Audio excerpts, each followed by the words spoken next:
alors, ça donne quoi cette recette? Ah bah c'est pas mauvais du tout, chef. Ah, ça a l'air bon, oui, mais... Ah, je pense que là c'est parfait. Vous avez mis quoi dedans? Bah là, qu'est-ce qu'on a mis? Il y a un petit peu de tout, de l'info, des débats, des chroniques, des interviews, du sport, des reportages... Fallait pas me faire la liste complète, là. On fait quoi, là, exactement? Ah bah là, on fait l'intro de l'hebdo, c'est-à-dire on lance l'émission. 3, 2, 1, top, c'est parti.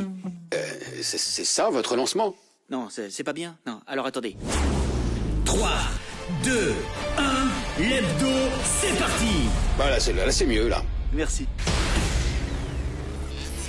Bonjour, bienvenue dans l'hebdo, votre mag d'actu réel et virtuel. Et oui, nous nous intéressons à ce qui se passe dans votre vie quotidienne, mais aussi à celle sur vos réseaux sociaux. Cette semaine, nous reviendrons sur celui qui a inondé les pages des internautes avec une affaire de racisme hors norme qui a entaché sérieusement le football espagnol et qui nous interroge tous.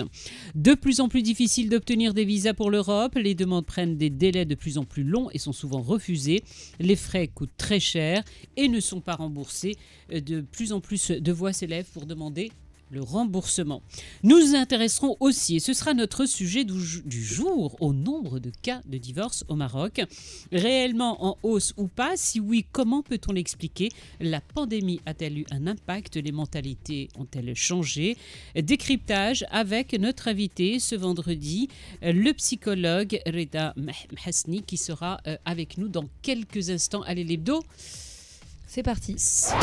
Installez-vous, c'est parti pour 1 heure d'actu. Mais c'est pas un journal, on est d'accord. C'est l'hebdo sur Radio 2M. Bonjour à tous. Bonjour. Comment allez-vous? Ça va très bien vous-même. Il y en a qui font la tête parce que je les ai disputés parce qu'ils sont arrivés en retard. Ouais. Ce n'est pas C'est moi. déjà gentil que tu nous poses la question si on va bien parce Oui. qu'on a 45 minutes pour enregistrer cette émission. Donc allez hop, on fonce tout de suite. On débute avec l'image de la semaine.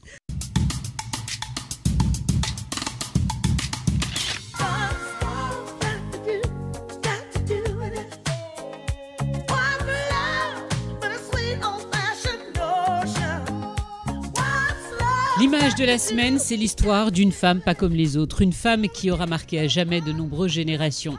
Simply the Best, elle était tout simplement la meilleure, mais sa vie d'artiste, elle l'aura débutée par abnégation. Beaucoup ne le savent pas, mais son début de carrière aura été un véritable calvaire. Une femme battue qui aura caché de nombreux bleus sur sa chair. J'ai vécu, avait-il dit un jour, entre la culpabilité et la peur. Elle aura été parmi les premières au début des années 80 à libérer la parole des femmes et deviendra un symbole de la lutte contre les violences conjugales.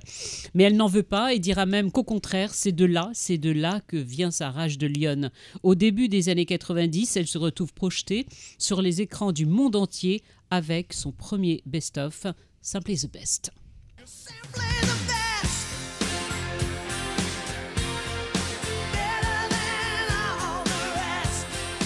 Avec lui viendra la reconnaissance, la consécration tant attendue, avec un charisme sur scène totalement inégalé. Tina Turner enchaînera les tournées, les plateaux TV pour des centaines de milliers de fans. Elle deviendra leur chanteuse fétiche.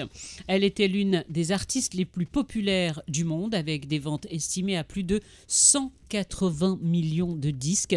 Elle fait partie avec Diana Ross et Aretha Franklin des chanteuses afro-américaines les plus influentes du XXe siècle. Il y a quelques années, un journaliste lui avait demandé ce qu'elle voulait qu'on garde d'elle et elle avait tout simplement dit la reine du rock'n'roll. À l'annonce de sa disparition, l'hommage aura été planétaire et ce nom de reine du rock'n'roll, personne ne lui volera jamais pour des décennies à venir.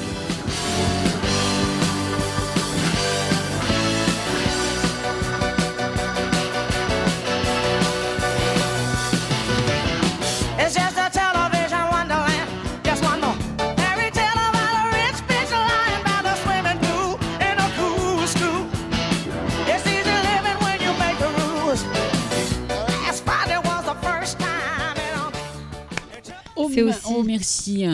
Hommage planétaire à Ouais. une femme quand même hors du commun. Mais c'est aussi l'artiste de tous les records. Tu l'as dit, 180 millions de places de concert, 200 millions de ventes. Elle a réussi aussi le pari de rassembler 180 000 personnes le temps d'une soirée. Ça, personne ne l'a jamais fait. Et elle a fait la couverture de Rolling Stone, la première femme noire à avoir fait la couverture de Rolling Stone. Donc, Elle a laissé une fortune à 400 millions d'euros. avec Moi, j'ai plus trouvé aucun ça enfant. totalement indécent. Rimel. On Non, mais- commençait à se dire. Non, mais qui va merci pour hériter, ce commentaire. Elle vient de mourir et tout le monde est là. Mais qui va récupérer oui. le fric? Tu sais pourquoi? Parce Bah, qu'elle c'est a une laissé réalité. aucun enfant naturel en vie. Elle a deux autres enfants adoptifs, parce qu'elle Oui. avait perdu ses enfants naturels. Et là, ces deux enfants adoptifs dont elle a plus de nouvelles. Donc, il y a la question de l'héritage qui se pose, oui. Peut-être qu'elle a laissé un chat ou un chien, je sais Mais pas. peut-être qu'elle a laissé tout simplement un petit testament. Peut-être. Moi, elle fait partie vraiment des artistes. Quand je pense musique, c'est-à-dire dans mon enfance, elle fait partie des artistes qui m'ont le plus marqué parce que les clips, ça passait à l'époque sur 2M. Et oui, ce parcours exceptionnel, femme qui a marqué l'industrie de la musique, plusieurs Grammy Awards. Et elle a rendu jaloux, tu sais, Qui ça? des centaines de milliers de femmes. Et Allah, À cause de quoi? de ce De corps ses jambes. extraordinaire. De ses jambes. Et de Cette son belle déhanché. chevelure. À 80 balais, elle avait des jambes de dingue. Allez, c'est le moment de faire entrer notre invité, un psychologue qui est avec nous aujourd'hui, Reda Mhesni, que je vous demande d'accueillir, s'il vous plaît. L'invité. Vous avez vu, nous on applaudit nos invités quand ils arrivent. Ah bah c'est très Rien gentil. que d'être Bah, content de vous J'espère avoir. mériter a posteriori les Merci applaudissements. de rejoindre pour la première fois l'hebdo. On vous retrouve bien évidemment chaque semaine sur l'antenne de Radio 2M avec Simone Afsaha, avec Jamal Goul Hassan. On lui a demandé de vous prêter juste une petite heure pour être avec nous sur l'hebdo. Alors Reda, on tenait à vous avoir aujourd'hui pour essayer de comprendre cette hausse que la presse a beaucoup relayée ces derniers jours. Une hausse sur laquelle on s'interroge très sérieusement. Une hausse annoncée du nombre de divorces au Maroc et un chiffre en particulier, celui de 800 divorces par jour. Alors bien évidemment, dans l'hebdo, on a essayé de vérifier tout ça, savoir au moins quelle était la source. Alors nous avons appelé le HCP qui nous dit que ce ne sont absolument pas leurs chiffres. Donc nous avons appelé également le ministère de la Justice pour vérifier, qui nous confirme que le chiffre de 800 divorces par jour est bien réel. Eh bien la réponse a été non, ces chiffres sont faux. Résultat de l'histoire, ça patauge quand même sérieusement dans la farine. Mais ceci dit, mon cher, La question fait 10 km, mais on y arrive. non, parce que c'est important Oui, je quand sais. même De rappeler, on comprend pas ouais. quoi. Nous, on pourra pas dire il y a 800 divorces par jour au Maroc. Toujours est-il que c'était intéressant quand même d'aborder ce sujet pour comprendre le nombre de divorces les Hanna Fal Maghreb. Et ma première question, est-ce que l'on peut dire qu'elle est liée à ce que nous avons vécu avec la pandémie? Avec grande certitude, ce qu'on a vécu lors de la pandémie a été un vécu assez complexe, assez difficile, redoutable pour un certain nombre de ménages qui ont été contraints de le vivre dans une espèce d'omniprésence et une confrontation particulière. C'est du cas par cas, évidemment. Le divorce reste quand même quelque chose de singulier. C'est un événement émotionnel complexe et difficile, mais on en avait débattu pendant la pandémie. C'était des facteurs de risque, c'était des facteurs aggravants. C'était une promiscuité sur laquelle est venu se greffer énormément de conflits enfuis, de problématiques refoulées. Et par cette omniprésence, par ce manque d'espace de transition, par ce manque d'espace alternatif qui permettrait aujourd'hui, par exemple, à un couple de pouvoir prendre le temps, d'avoir une certaine distance par rapport aux événements, de prendre du recul par rapport à ce qui s'est passé la veille, de réfléchir ses actes. Mais cette omniprésence a fait qu'il y a eu énormément de vécus douloureux, il y a eu énormément de temps aussi pour certains parmi nous de revoir des choses, de réfléchir leur réalité, de réfléchir le couple, la confrontation directe avec la maladie, la confrontation directe avec le deuil. C'était des facteurs, à mon avis, aggravants qui pourraient être extrêmement violents. Je rappelle que pendant quelques mois, nous n'avons pas pu enterrer nos morts. Certaines personnes n'ont pas pu faire leur deuil. C'était des conditions terribles, avec surtout, si ce n'était pas le nombre de décès, mais cette angoisse ambiante, cette menace ambiante de la maladie, de la perte des proches, qui a fait que probablement aussi l'équilibre psychologique de certains parmi nous a payé le prix. Et par des comportements des fois violents, par des passages à l'acte, Et quand vous parlez de violence, excusez-moi de vous interrompre, et quand vous parlez de violence, des femmes battues qui se sont retrouvées enfermées avec leur agresseur. Oui, parfois leur tortionnaire. C'était un vécu extrêmement difficile, notamment la baisse des chiffres justement des divorces pendant la pandémie s'expliquait simplement par la fermeture institutionnelle d'un certain nombre d'institutions, notamment les tribunaux, qui travaillaient à minima ou assuraient juste une permanence, les cabinets d'avocats, les différentes institutions de médiation juridique et d'information n'ont pu réouvrir que l'année d'après. D'où la hausse des cas qui était d'ailleurs un record en 2021. Absolument. Donc certains parmi eux ont différé, ont laissé pour plus tard cette question d'aller procéder, d'aller demander de l'information et ensuite passer à la procédure. Alors, le grand changement, et non des moindres, c'est tout de même le divorce par consentement. Et là, on s'aperçoit qu'il y a un véritable changement dans notre société. Consentement mutuel dans le total des cas de divorce qui a là largement augmenté. Pour le coup, là, les chiffres sont officiels. 76% contre 7% en 2004. Alors, on parle de 2004 parce que quand on parle des chiffres de divorce, beaucoup pointent du doigt la réforme de la Moudawana. Il est souvent mis en cause par les milieux plus conservateurs comme et je vous cite l'explication de notre ministre de la Justice qui a eu à répondre à ça, une question écrite du groupe parlementaire, sur l'augmentation des cas de divorce. Et Abdellatif Wahbi avait rappelé que les cas de divorce avaient connu une baisse pour lui. Et il dit que la famille comprend de nombreuses garanties que le code de la famille comprend de nombreuses garanties pour faire progresser l'institution de la famille avec toutes ses composantes pour lui permettre de continuer à remplir ses fonctions de première cellule de la société. Les mots sont importants pour comprendre en fait ce divorce par consentement. Ça veut dire que les femmes sont plus libres aujourd'hui. C'est notre vie qui a changé au sein du foyer? Alors, je ne dirais pas libre, mais on voit vers la liberté très probablement. Et grâce à des réformes comme la Moudawana, ce qui est quand même étonnant, c'est de dire que les femmes ne pouvaient pas divorcer au Maroc. Des fois, elles étaient contraintes d'acheter leur divorce. Des fois, elles étaient contraintes de rester pendant des années et des décennies avec un mari avec lesquels, si ce n'y a pas de violence, mais avec lesquels elles ne s'entendaient pas. Aujourd'hui, je pense qu'aujourd'hui, dès lors qu'il y a une autonomisation de la femme, un accès à l'éducation, un accès à l'emploi, un certain nombre de choses, fait que l'on admet de moins en moins de vivre dans un mariage malheureux ou encore moins abusif. Donc quand la Moudawana est venue, donc évidemment, elle est venue davantage pour permettre à des femmes principalement et à la cellule familiale d'aller mieux.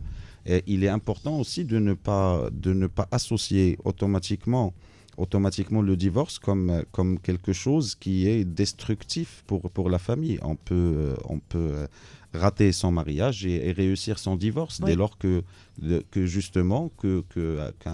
arsenal juridique permet justement, mais il ne le permet pas encore à mon humble avis. Par exemple, on n'a pas encore la garde alternée, mais ça me paraît quelque chose aussi qui œuvre pour le maintien de la cellule familiale et qu'elle puisse avoir une santé psychique, cette cellule familiale. Mais quand elle ne pouvait pas le faire, quand elle devait rester, les psychologues en tout cas, on s'intéresse davantage, quand il s'agit de divorce, du sort des plus faibles, des plus petits. Ce qui veut dire que pour vous, en fait, ces chiffres de divorce par rapport à tout ce qui est dit, par rapport au débat ouvert actuellement, n'est pas spécialement à prendre au négatif. Absolument, c'est pas quelque chose. C'est une évolution de la société pour vous ? C'est une évolution de la société. Probablement, le concept du mariage a beaucoup plus de sens aujourd'hui qu'un sens qui était unidimensionnel pendant des décennies et des décennies. Le mariage a été une solution économique pour un certain nombre de femmes, a été quelque chose de fataliste pour un certain nombre parmi elles. Par exemple, le phénomène aujourd'hui, quand on parle de mariage des mineurs, c'est quelque chose qui est lié aussi au facteur économique, qui est lié à une fragilité. Donc aujourd'hui, je pense que le divorce parfois vient sauver la santé psychique et sociale des enfants et même des acteurs. C'est-à-dire quand le vivre ensemble devient difficile. Mais quand on commence à être destructeur pour soi et pour l'autre. Par rapport à 2004, il est possible d'affirmer que l'accès, même si j'aime pas ce mot, au divorce a été facilité. Il y a des règles qui ont changé, juridiques. Après, Facilité. si je peux, Juste après, est-ce qu'on peut dire répond, que... juste répond à Salima. Facilité, je pense qu'à aucun moment, et dans n'importe quelle société, le divorce est quelque chose de facile. C'est quelque chose de très très complexe, avec un lot de culpabilité, Oui, avec un lot d'angoisse qui accompagne même celui ou celle. Mais d'un point de vue juridique, D'un point une de femme vue- qui divorce en 2004 n'est pas une femme qui divorce en 2023. Facilité, je ne dirais pas, mais elle l'a rendu possible. Avant, c'était pas possible. Le divorce était synonyme de se retrouver à la rue. Après 40 ans, 50 ans de mariage, de se retrouver démuni de tout Oui, moyen. il y a les facteurs sociaux. Absolument. Mais je pense que la contrainte psychique et le système de valeurs traditionnel est beaucoup plus complexe et beaucoup plus difficile à dépasser que l'arsenal juridique. Quand bien même l'arsenal juridique est là, mais il offre une possibilité, une facilitation, je ne dirais pas jusque-là. Voilà, moi, ma question, elle rejoignait Salima. Pour moi, en fait, la piste de pensée, c'est est-ce que les mariages doivent leur longévité à la patience des femmes et aux désavantages socio-économiques dans lesquels elles étaient placées. Clairement. Oui. Je ne pourrais qu'être d'accord. Le système de valeurs d'une société est lié à sa nature. Quand on travaille sur une société, on va dire agraire, agricole, avec un certain nombre de rôles sociaux déterminés auparavant. Par exemple, il y a une étude, justement cette fois elle est officielle, une note du HCP qui dit qu'il y a une préférence pour les mamans marocaines à avoir des filles plutôt que d'avoir des garçons. Oui. Et c'est quelque chose d'intéressant qui nous informe sur une évolution de la société, sur un certain nombre de valeurs qui sont en train d'être revues autrement. Et aujourd'hui, je pense que c'est quelque chose qui témoigne d'un changement de société petit à petit à des vitesses différentes.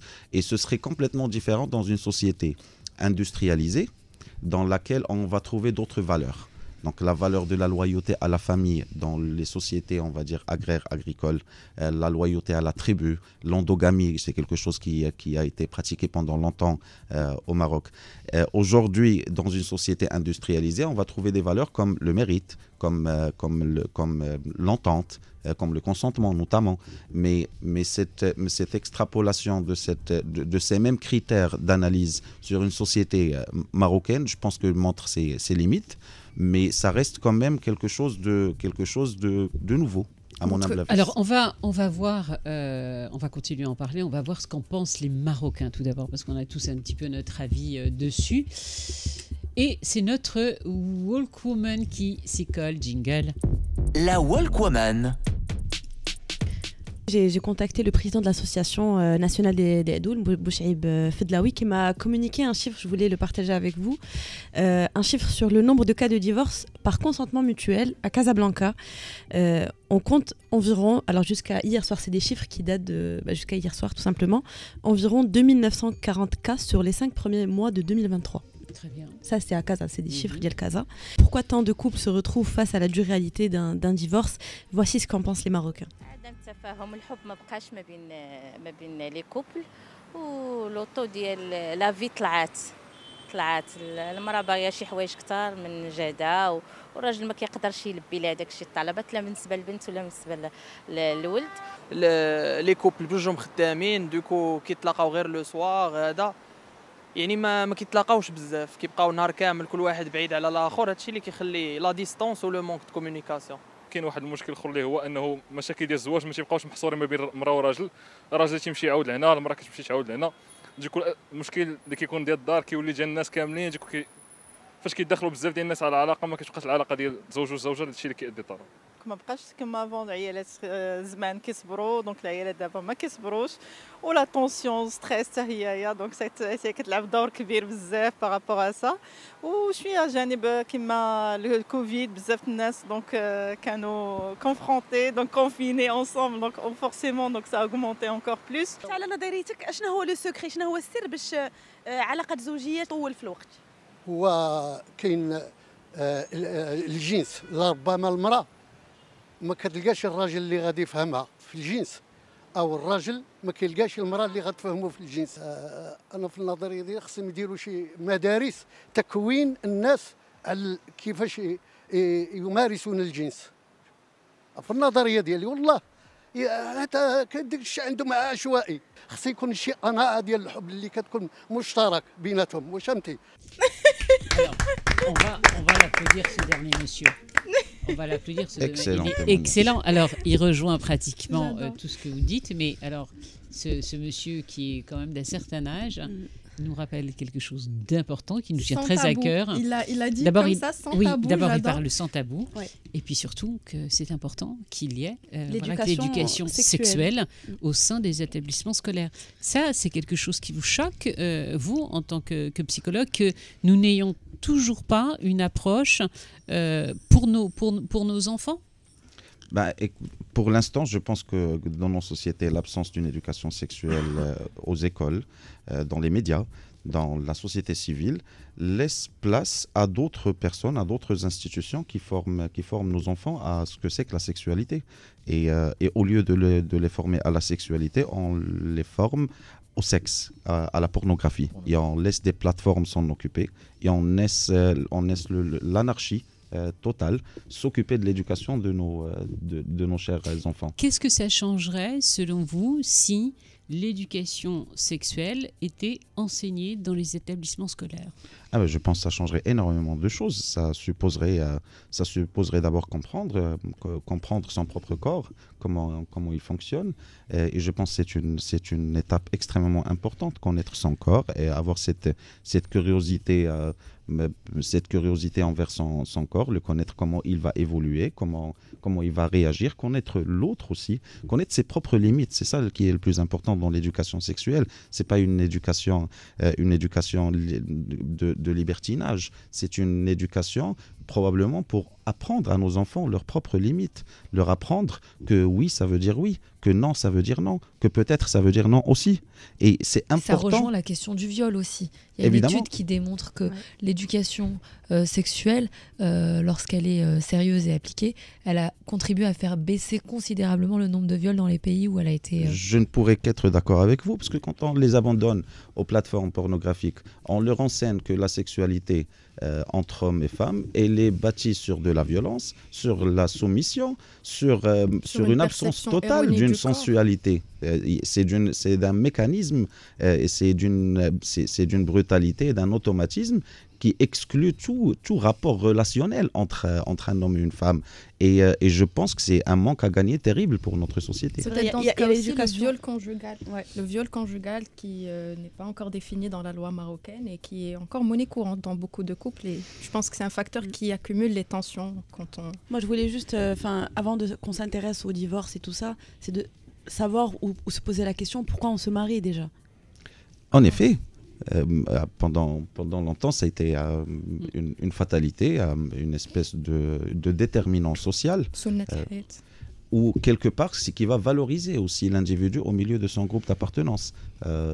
Et avoir encore plus d'enfants ou avoir des garçons encore, ça veut dire avoir un moyen de travail, avoir une force de travail, avoir aussi le droit à la filiation, la transmission du nom de la famille, d'un certain nombre de choses. C'était des déterminants pour protéger un peu le capital endogame de cette communauté. Mais aujourd'hui, ça prend beaucoup plus de sens.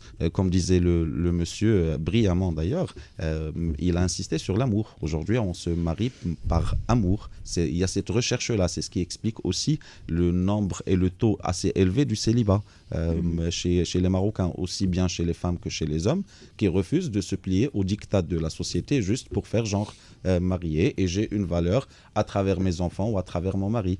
On est plus sur une valeur davantage individuelle. On va continuer d'en parler, mais là on va pas parler d'amour du tout, bien au contraire. À l'approche de la saison estivale, c'est la course au visa, mais c'est un véritable casse-tête, une galère, et c'est rien de le dire. Galère pour obtenir des rendez-vous, galère pour obtenir juste un visa, comme si c'était la mer à boire en temps normal, un petit bout de papier, et en plus un bout de papier qui coûte très cher. Le reportage de la semaine. Le reportage de l'hebdo. Et oui, il y a ce fameux passeport marocain qui nous permet de voyager sans visa, quand même, dans très exactement 29 pays. Oui, c'est super important de le rappeler. Oui, parmi lesquels, écoutez bien, les Maldives, ça fait rêver, la Tanzanie, les Philippines, l'Équateur, le Brésil et l'Algérie. Mais parfois, on n'a pas envie d'aller aussi loin. Pourquoi vous rigolez? Vas-y, continue. Je préfère les Maldives. Pas de commentaires sur cette liste.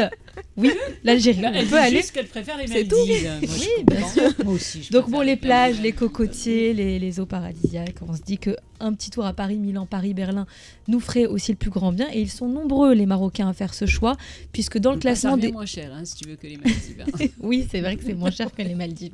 Dans le classement des demandeurs de visa Schengen par nationalité, le Maroc est au 4e rang. La France et l'Espagne concentrent la majorité des demandes. La France, par exemple, reçoit entre 150 000 et 200 000 demandes chaque année. Des demandes qui coûtent évidemment de l'argent, donc environ 800 dirhams par personne, le prix d'un test du Covid, ou je sais pas pourquoi j'ai pris cette comparaison, mais c'est quand même beaucoup, 800 dirhams. La comparaison n'est pas très très bonne, mais tu réveilles les traumatismes. Oui, ça réveille. Tu réveilles les traumatismes. 800 dirhams, ça peut paraître pas cher, mais n'empêche que quand on multiplie, si on a fois 200 000 demandes par an, et c'est potentiellement le prix du billet d'avion, puisque parfois on peut voler en low cost pour 80 €. Alors, je prends le cas de la France, c'est évidemment valable pour tous les autres pays de l'espace Schengen. 800 dirhams, donc environ 80 €, ça fait 13 millions d'euros chaque année.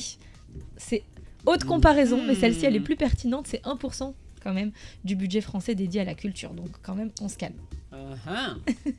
Voilà qui nous amène à notre sujet de ce vendredi, la non-restitution des frais de visa lorsque justement le visa n'est pas accordé. Est-ce qu'il est justifié ou est-ce qu'au contraire, selon vous, c'est de l'abus de ne pas justement rendre ces 80 € aux personnes qui n'ont pas reçu leur visa? Alors pour moi, je pense qu'il y a des frais administratifs, il y a des trucs qui vont faire en sorte que le consulat doit être géré. Peut-être qu'il faut baisser le prix, par exemple, au lieu que ça soit 800 dirhams, que ça soit 400 dirhams, et quand le visa est accordé, peut-être que tu rajoutes 400 dirhams. Tu vois ce que je veux dire? Là, on te rembourse 20%, ou 30%. C'est-à-dire que demain, tu fais ton dépôt de dossier, tu as oublié la moitié des... tu vois ce que je veux dire? Des papiers. Tu as une personne derrière qui s'est cassé la tête à essayer... Tu vois ce que je veux dire? C'est un coût humain. Tu vois, moi, je vais donner juste un exemple. Moi, je suis d'accord avec Yacine, c'est des frais administratifs. Vous savez, quand on inscrit son enfant dans une école, le dossier d'inscription, juste pour s'inscrire et pouvoir participer à des concours. En général, c'est aux alentours de 2000 dirhams. Entre 200 j'ai payé 20 000 dirhams pour l'inscription de la petite en primaire. Ouais. Mais là, par les études supérieures pour les études supérieures, et ces frais, en fait, sont des frais administratifs qui ne sont jamais remboursés. Donc, quand vous postulez à 4 écoles, faites le compte et pour tenter d'avoir une chance. Bon, en tout cas, et vous, monsieur, je suis curieuse d'avoir l'avis d'un psychologue sur cette question. Bah écoutez, c'est à géométrie variable. Nous ne demandons pas de frais de visa pour accéder au Maroc à quiconque de nos chers voisins, que ce soit espagnol ou français ou belge ou portugais. Je pense que c'est un manque à gagner aussi pour le fonctionnement de nos consulats, de nos ambassades, de nos aéroports et de nos ports. Et je pense que c'est quelque chose qui devrait être revu à la valeur de l'égalité. La réciprocité. De la réciprocité, bien entendu. On ne leur demande absolument rien du tout. Pourtant, nous n'avons pas le même pouvoir d'achat, nous n'avons pas les mêmes possibilités que ces pays industriels. Je pense que ce serait quelque chose à revoir. La question, elle fait débat à chaque fois. On se dit que c'est bien, vous voyez le verre à moitié plein. Il faudrait nous aussi peut-être appliquer des frais de visa. En tout cas, la question, elle divise, elle est à l'origine de nombreuses critiques. Le président de la Fédération marocaine des consommateurs en parle régulièrement sur les réseaux sociaux. C'est un marronnier. Mais l'an dernier... Et cette année, il a décidé d'écrire à nouveau à l'ambassade de France au Maroc pour les interpeller sur la question. Et voici la réponse de l'ambassade de France. Les frais perçus lors d'une demande de visa se décomposent donc entre les frais de service, c'est ce que tu disais Yacine et ce que tu disais Fethia, qui rémunèrent le prestataire de service chargé de récolter les documents et de les transmettre. Donc la question est terminée. Il ne sera jamais vous ne serez remboursé lorsque vous déposerez une demande de visa. Et ça s'applique, là tu parles de la France, mais ça s'applique à tous les pays. Oui, de l'espace Schengen, puisqu'ils sont... l'espace Schengen. Voilà, là on parle de l'espace Schengen. Donc il ne vous reste plus qu'à consulter la liste des pays où les Marocains peuvent accéder sans visa. Elle est disponible sur le site de consulat, www.consulat.ma, et je vous assure qu'on peut visiter de très beaux pays. Même Hong Kong Même en Congo. Très belle région. La mobilisation, en fait, la plus importante. Vous allez voir le courrier d'ailleurs qui a été envoyé de Madame. L'occasion de vous rappeler que l'hebdo, c'est à suivre sur l'antenne de Radio 2, oui. mais également sur nos réseaux sociaux. Sinon, je vais me faire tuer par Oumaima. La plus grosse mobilisation, bien évidemment, elle s'est faite sur les réseaux sociaux. Sur Twitter aussi. Oui, beaucoup sur l'ensemble des réseaux sociaux. Et il y a une affaire en ce moment qui fait le tour du monde et elle continue. Une affaire à réveiller les morts. Ouais, si tu veux. Le tour des réseaux sociaux. Impossible que vous n'ayez pas vu ces images. Un match de football qui s'est transformé en tribune pour dénoncer dans le monde entier le racisme. C'est la revue du web de Salma. Les nouvelles du web avec Salma. Alors je vais vous poser une question. Quel est le lien entre le racisme et la physique quantique? Ça vous dit quelque chose? E égale à MC au carré, bim bam boum. Je n'en vois aucun. Donc si ça vous dit rien, suivez-moi jusqu'à la fin de la chronique. Je vais vous expliquer. Attends, je me rassieds. On s'installe. On ferme tout, on pousse les feuilles et on se concentre 5 minutes, vous aussi chez vous. Alors je vais vous rappeler les faits rapidement. Dimanche dernier, il y avait un match Real Madrid-Valence. Donc à la fin du match, il y a eu des échauffourées qui ont éclaté entre Vinicius Junior et les supporters de Valence. Sur les vidéos qui circulaient sur les réseaux sociaux, on peut voir que le joueur a été victime d'un jeu raciste, notamment les doigts d'honneur et le mot fétiche des supporters espagnols contre les joueurs de peau noire, mono, qui veut dire singe. Voilà.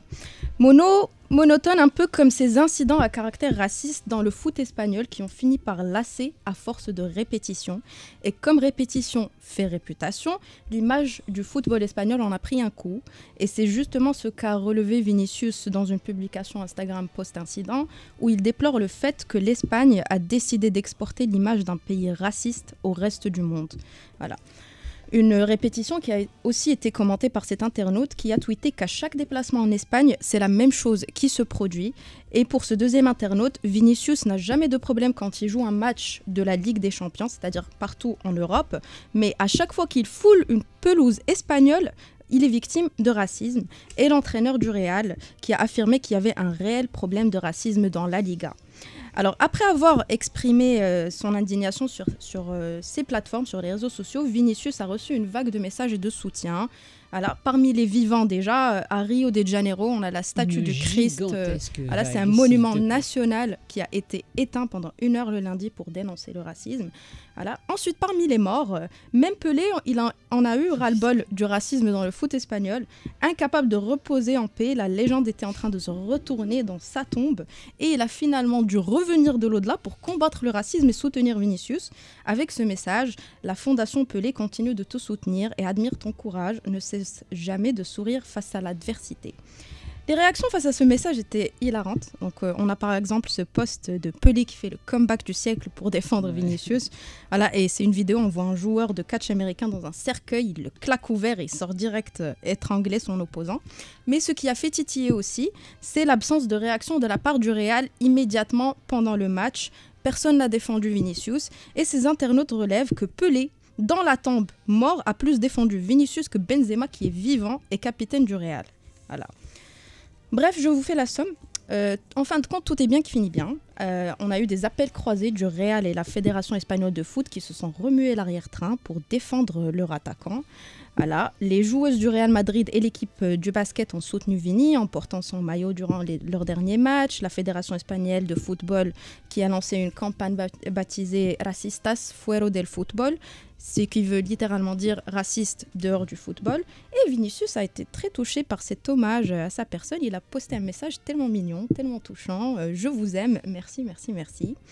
Maintenant pour le lien entre racisme et physique quantique. Donc déjà, parce que c'est ce qu'on attend depuis tout à l'heure, je te signale.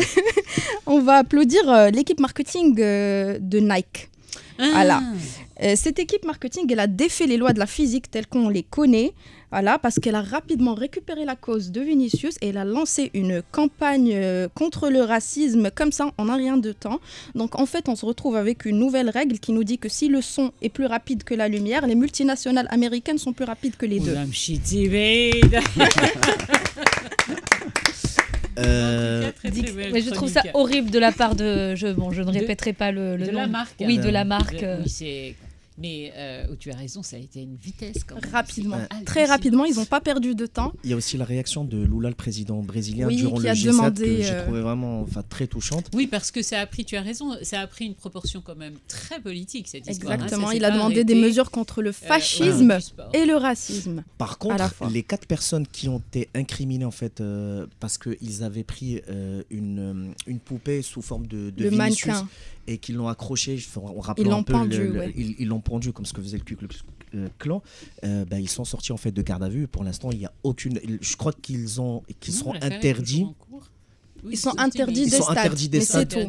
Et l'enquête qui... Après 4 personnes parmi tout un public... Voilà. Mais ce que veut dire, c'est que ces personnes sont réellement punies à la hauteur de leurs actes. Mais l'enquête, me semble-t-il, si je ne dis pas trop de bêtises, ça m'arrive souvent non plus... on va profiter que vous soyez là, Reda, avec nous. Ces réseaux sociaux, on les critique très souvent. Pour le coup, là, c'est extrêmement positif parce que c'est dans ce monde virtuel que s'est fait la mobilisation. Et ces dernières années, et en particulier ces derniers mois, de plus en plus d'experts et de psychologues se soulèvent pour sensibiliser l'ensemble des populations, et ce, dans le monde entier, sur les effets qu'ont les réseaux sociaux. On parle de dépression, d'un monde anxiogène, et qu'il faut impérativement nous protéger. J'aimerais bien savoir, et peut-être parents, enfants, où on doit faire un travail beaucoup plus important. Est-ce que les réseaux sociaux nous entraînent réellement dans la dépression dans nos sociétés actuelles? Elle a été longue, la question, oui. Non, franchement, elle est bien. Sauf que c'est le déterminisme avec lequel est posé qui me questionne, dans le sens où c'est un espace de vie. D'abord, que l'on gagnerait à interdire aux plus jeunes jusqu'à un certain moment, jusqu'à ce qu'ils puissent avoir usage de distinction, de pouvoir d'avoir une certaine autonomie relationnelle dans le monde réel avant de l'avoir dans un monde virtuel.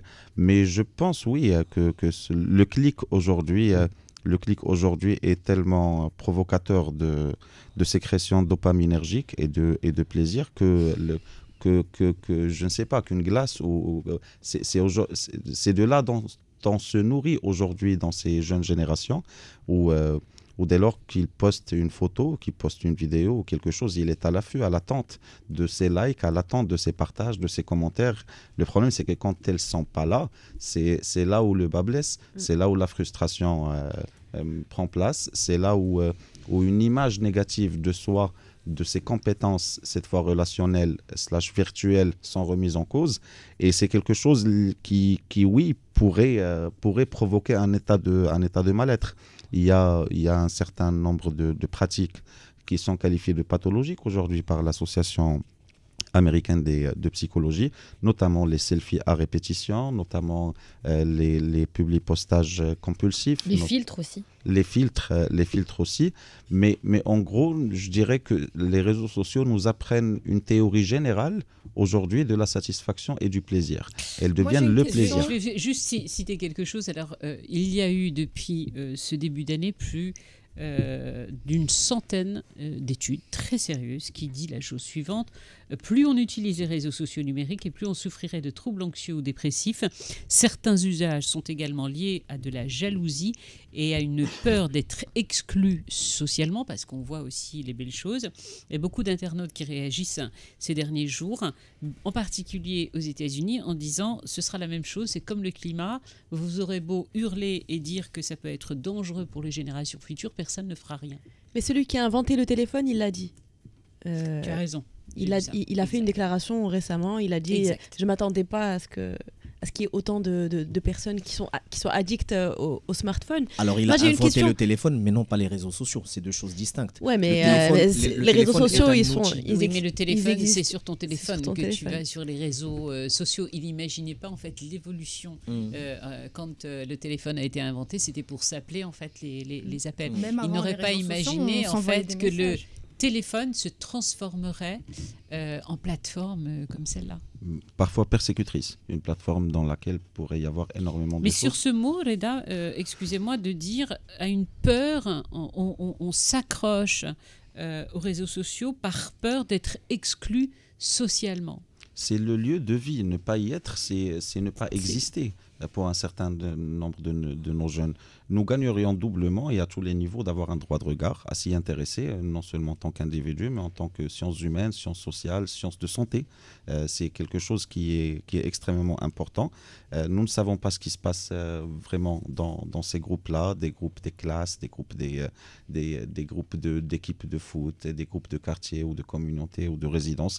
Il est important d'avoir un droit de regard. Je pense que les plateformes elles-mêmes ne font pas leur travail dans un certain sens. Pendant longtemps les marques les marques de cigarettes ou les marques d'alcool ont été contraintes d'afficher des messages de prévention, d'afficher des pare-feux, d'être interdites sur un certain nombre d'espaces, des plus jeunes ou pas. Aujourd'hui, ces plateformes-là ont les moyens de prévenir un consommateur, de lui dire que vous consommez énormément. C'est aux plateformes de faire de mettre en place une certaine législation, parce que Twitter, États-Unis, des images pornographiques, on ouvre son téléphone, on tombe dessus. Alors que la personne qui tombe dessus peut être un gosse de 5 ans. Absolument. Oui, mais au-delà de ça, Fathia, par rapport aux cigarettes, etc., j'aime bien la comparaison, c'est qu'elles font pire, toutes ces plateformes. C'est qu'elles font tout pour vous laisser tels des zombies sur votre smartphone et vous laisser scroller pendant des heures. C'est-à-dire que on devrait, moi je pense que je suis sûre que dans 10, 15 ou peut-être 20 ans, il y aura des nouvelles règles pour imposer aux réseaux sociaux de ne pas faire en sorte que telle vidéo monte comme ça subtilement. Très rapidement, madame, je veux juste dire un truc. Moi, à la limite, franchement, les adultes, je m'en fiche. Exact. Moi, ce qui me fait le plus peur, en fait, c'est plus les enfants. C'est-à-dire que maintenant, ça s'est tellement démocratisé. Moi, j'ai une petite fille de 5 ans et demi. C'est-à-dire le rapport au téléphone. C'est-à-dire des fois, tellement elle est là, elle gesticule, t'as envie de la calmer ou un truc comme ça. Ok, bah tiens, prends le téléphone. Et en fait, c'est cette addiction. T'imagines ? Ça, c'est ton choix. C'est pour ça que moi, le téléphone, c'est niet. C'est aussi le choix de beaucoup de parents. Mais c'est un exemple de très nombreux parents, ce qu'il dit. Mais tu vois des enfants mais je suis désolée, il faut être catégorique. Le téléphone, c'est niet. Parce que si on donne un téléphone à un enfant de 5 ans, on est fichu. Oui, mais c'est pour cela que je te dis. Je suis pas en train de... Non, mais elle a tout à fait raison. Ce que je suis en train de te dire, c'est le vrai combat doit se faire avec ces générations. T'imagines que nous, en tant qu'adultes, je sais pas, peut-être qu'on a découvert le smartphone il y a une vingtaine d'années, et regarde à quel point ça y est, tu vois, c'est cuit.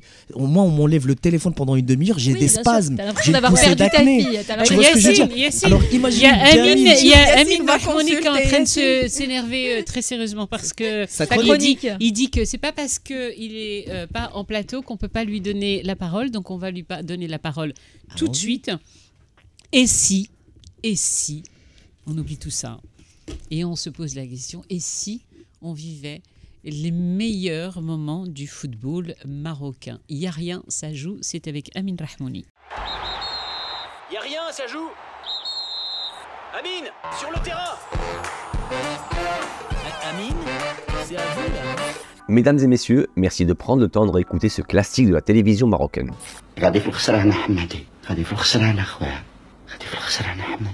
On a tous en mémoire, surtout Fathia n'en pas douté, cette phrase cultissime du fabuleux Nourdin Bikr dans la série Serb el Hammam, quand il s'adresse à Rachid Louani pour lui dire à quel point il allait vers une défaite certaine s'il ne se reprenait pas en main. Cette phrase symbolisait tellement cette culture de la loose qui nous a caractérisés pendant 15 ans, plus précisément depuis nos dernières finales de Coupe d'Afrique des Nations en 2004 et jusqu'à notre qualification en Russie en 2018, qu'on en a fait un hymne pour notre football. D'ailleurs, Prénara dîne tellement longtemps Florcelen, et avec le sourire en plus, que les ténèbres dans lesquelles nous avons longtemps évolué ont fini par devenir quelque chose de normal. Et puis soudain, tel le soleil après la tempête, l'aspirine a pris la gueule de bois des soirées de fête, la tête de Salima qui découvre les nouveaux jingles dans l'émission 6 mois plus tard. Bref, après le gouffre ténébreux comme je le disais plus haut, la lumière a jailli, et le bonheur de gagner avec. Oui messieurs dames, depuis bientôt 2 ans, le Maroc est devenu un pays qui gagne en foot, et qui gagne beaucoup, et avec la manière en plus. Pensez donc, depuis 2018 et de tête, nous avons fait demi-finale de la Coupe du Monde avec El Regragui, finale de la CAN féminine au Maroc, finale de la CAN U17 en Algérie. Nous allons désormais en Coupe du Monde, toutes catégories confondues, comme nous allons au Hammam. Le futsal déchire tout sur le parquet du monde entier, et le WAC a fait 5 finales de Champions League dont 2 gagnées et bientôt une 3e en juin prochain face aux Égyptiens d'El Ahly, si toutefois Yassine Tiabouktir ne leur porte pas le mauvais œil, le bougre. Toute cette littérature des niveaux moyens pour dire quoi au final ? Que nous vivons l'âge d'or du football marocain et qu'on doit donc en profiter un maximum. Ne pas bouder notre plaisir, ne pas faire la fine bouche ou les pisses vinaigres. Se dire que si le monde et l'Espagne ont eu Cristiano Ronaldo et Lionel Messi qui se sont tirés la bourre pendant plus de 12 ans, nous avons actuellement un Maroc sur le toit de l'Afrique et qui va encore plus haut à l'assaut du monde. Et c'est pourquoi j'ai envie de dire aujourd'hui au regretté Nourdine Bikr, c'est fini tout ça.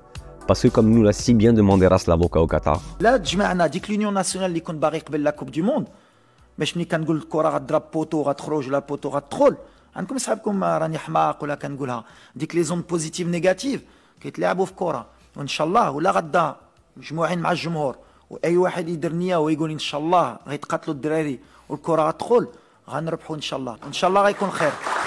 دير النيه ياسين دير النيه et continue de nous régaler aussi avec tes superbes pépites. J'adore. Oh là là là là là là. Mais comment je vais faire pour faire ma chronique la fais pas. Non mais on va lui dire de s'absenter tout le temps. Ouais. Le jour où il n'est pas là. Magnifique cette chronique. Le jour où il n'est pas là. La meilleure chronique. On s'en lasse pas. Je pense que Selma, Salima c'est la a un meilleure chronique que j'ai entendue message toute ma vie. pour toi. Vas-y. Hein? Tu as un message pour Amine? Oui, c'est ça? Amine, je t'aime. Oh purée. Oh. Il y a des déclarations Ouais. comme ça là. Ok, t'as entendu Amine? Reviens pas, je te jure, c'est beaucoup mieux, beaucoup mieux la vague qui se dégage. Docteur, ce que vient de nous raconter Amine, ça joue à rien quelquefois, mais le sport a joué d'une façon totalement dingue, et le football, ce qui s'est passé, tous ces épisodes heureux, nous ont bercé, remonter le moral et d'un seul coup l'indice de bonheur qui explose. C'est magnifique, c'est une réconciliation avec une identité. Le sport a toujours été un levier identitaire et un levier de fierté, parfois aussi de défaite, ce qui a eu un impact sur nous pendant des décennies. On a perdu contre le Cap-Vert et c'est quelque chose de terrible.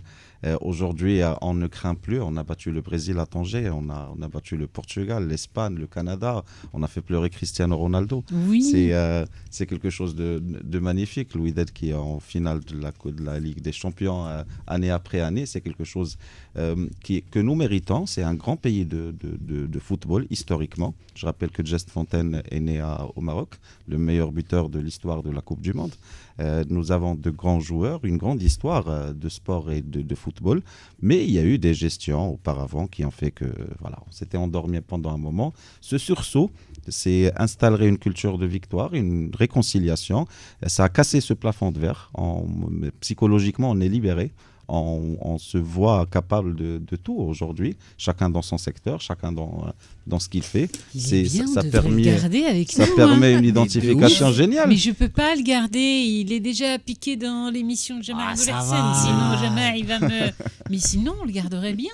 Je suis sûre qu'il pourrait Moi, faire je une pense petite faveur. Il nous faut un médecin sur ce plateau, n'importe après comment. L'épisode de Simena Fsaha, Dima Yassine, quand on lui enlève le téléphone, il a des spasmes, donc je pense qu'il doit consulter. C'est pas normal. Il n'est pas le seul, je pense. Vous êtes inscrit sur combien de aussi, comptes? Vous avez Facebook, Instagram, Twitter, ou vous en avez qu'un seul? J'ai Facebook, Instagram, Twitter, il est pas actif. Je trouve qu'il y a un temps un peu... ça me va pas. Je trouve qu'il y a un peu plus de violence et d'arrogance sur Twitter que sur les autres. Vous pensez pas que les réseaux sociaux ils nous aident plutôt à fuir un peu la dure réalité, les réseaux sociaux. Ils nous aident à fuir la dépression, la crise sanitaire. Donc des fois ça nous fait du bien quand même un peu ces réseaux sociaux. Je trouve que c'est tout le contraire. Hein. C'est un espace quand même qui il y a des effets néfastes, bien anxiogène. Il y a des effets néfastes, mais moi par exemple, des fois... Ça dépend ce que tu suis en réalité, voilà. Tu as raison. Ouais. Non, c'est vrai, ouais. Quel usage on en fait en fait? C'est un outil. Vous savez comment fonctionne l'algorithme de TikTok, par exemple? Alors TikTok va vous montrer quelques vidéos, 4-5 vidéos que vous aimez, qui vont vous libérer de la dopamine dans le cerveau. Ensuite, il va vous montrer 2-3 que vous n'aimez pas trop. Vous n'aurez plus de dopamine sécrétée ça se joue à des millisecondes. Et vous allez être en fait obligé de continuer à scroller pour regarder du contenu, pour trouver du contenu que vous aimez. En fait, voilà, et pour toujours avoir cette petite... Le mieux, c'est de vous installer confortablement, d'écouter un super bon morceau et d'apprécier de la bonne musique. C'est la pépite de Yassine Tabouktirt. On a gardé le meilleur pour la fin. Radio 2M. La pépite de Yassine Tabouktirt. Je te rappelle que Amine t'a mis au défi de réussir ta chronique aussi bien que lui. Ah bah c'est sûr que je vais perdre le pari, mais pas pour que les choses soient claires. Madame Laouni, ces 2 dernières semaines, j'ai enchaîné 2 chroniques issues de la programmation du festival de Gnawa. Il est temps quand même de parler d'un autre festival d'envergure qui aura lieu le même week-end du 22 au 24 juin à Casablanca, à savoir... Jazzablanca, que nous Très bonne recevrons réponse. la semaine prochaine. Non, dans 15 jours. L'année dernière, les festivaliers qui ont assisté au festival en sont sortis les yeux emplis d'étoiles. Et mon petit doigt me dit que cette édition ne dérogera pas à la règle et qu'elle s'annonce mythique. Bethart, Neil Roger, Aloe Black, Sona Jobarte, Ismail Sintisi, Medina Souli, ainsi qu'un bataillon d'artistes qui ont répondu présent afin de faire de ces 3 jours une fête inoubliable. Et comme je dois en choisir qu'un seul pour vous vendre cette édition, j'ai choisi Michael Ulbrook Penninman Jr., plus connu sous l'alias de... Mika. Très bonne réponse. Chanteur, compositeur et musicien pop britannique d'origine libanaise. Super. Dès son plus jeune âge, il montre un grand intérêt pour la musique et la scène. En 2006, Mika a connu une percée internationale avec son premier single Grace Kelly et son premier album Life in Cartoon Motion, sorti la même année, qui s'est vendu à des millions d'exemplaires dans le monde entier. Ses chansons sont souvent colorées, optimistes et accrocheuses, le tout accompagné d'une voix puissante et expressive. Je vous propose qu'on s'écoute son tube Relax, Take It Easy. Oui.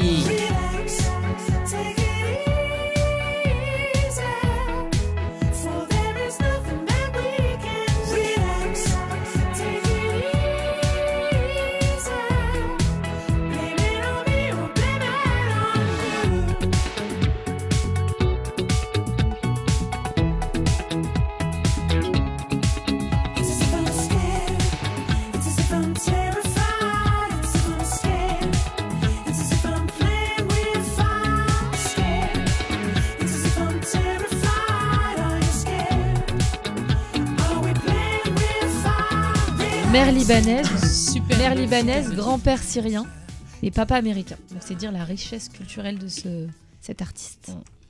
De Mika, je parle de Mika. Non, j'ai bien compris, je réfléchissais.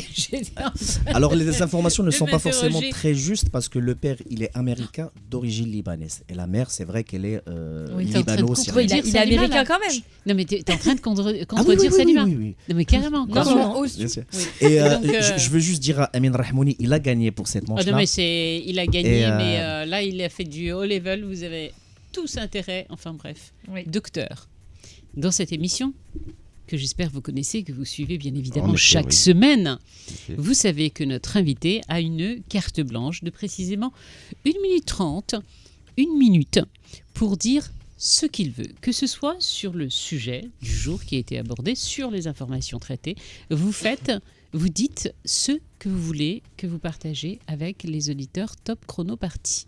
Alors, tout à l'heure, j'avais commencé une discussion avec Yacine par rapport à nos divas marocaines qui, à mon humble avis, à l'occasion du décès de Tina Turner, est une grande diva, une grande artiste. Mais j'étais en train de discuter avec lui sur le travail non fait sur nos propres divas, sur leur vie personnelle, parfois sur leur malheur.